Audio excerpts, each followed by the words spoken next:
আব্দুল করিম বলে ময়না তোমার বলি, তুমি গেলে হবে সাদের পিঞ্জিরা খালি।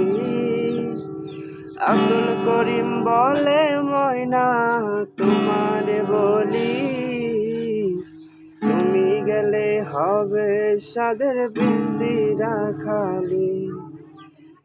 কে শোনাবে মধুর বলি বলো আমারে, কে শোনাবে মধুর বলি বলো আমারে। তোমার বসিলাম কত আদরে, মাটির পিঞ্জিরায় সোনার ময়না রে। তোমার বসিলাম কত আদরে।